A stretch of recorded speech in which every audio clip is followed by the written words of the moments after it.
Hi everyone, so we're going to be explaining to you a game today that can be used for fun but can also be quite a good training game if you want or your students want to improve their footballing skill. So quite good with senior students, especially those who are really passionate about football. You're going to want to split your players into two teams. Here we've got 7 on each team, but you can play this with more or less. You just have to adapt it slightly as you'll kind of understand as we go along. And then you want to set up a kind of usual football pitch. So you have a goal at each end and you're going to mark the kind of out of bounds on the edges. You also need to draw 2 lines. So this could be with cones or just mark something at the edge of the pitches. But so the players need to understand there's 3 sections. There's going to be 1, 2, 3 sections. Okay?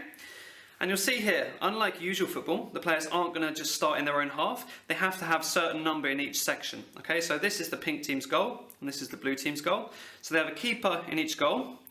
Then they're going to have 2 defenders, 2 midfielders,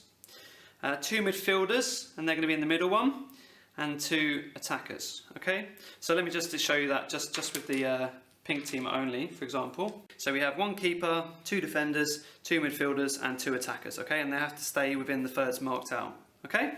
And the same for the blue team. So we just put the blue team back in just to demonstrate now how it's going to work next. So one team's going to start with the ball, so let's say the pink team. And let's say the game carries on a little bit and it's going to end up with the keeper over here. It's clearer to understand what's going to happen, okay?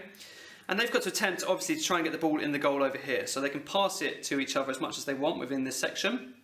But they're not allowed to cross over the line. So they can dribble the ball, but they're not allowed to cross over that line, okay? They're only allowed to pass the ball over that line, okay? So this is where it's slightly different to regular football. So it's working to improve the players' passing skills. So this defender might pass to this midfielder, and that's fine.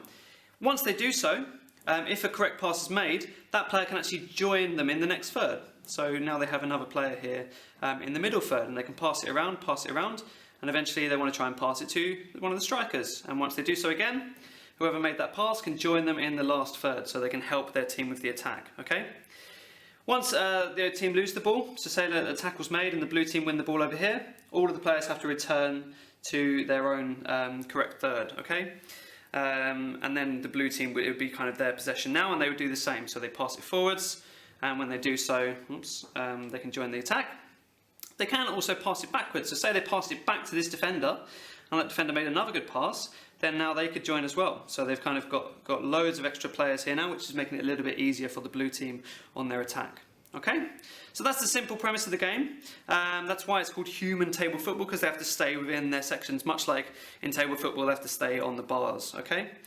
It's a really good training tool, and yeah, just a little bit different. If you're playing football a bit too much, you might want to mix it up and do a game like this, or blindfold football, which you can look at in the Activity Encyclopedia to learn how to play that one as well. So yeah, think about how you can make it more interesting for those who really want to play football. Think outside the box. Think about new ways that you can play to keep it fresh for them.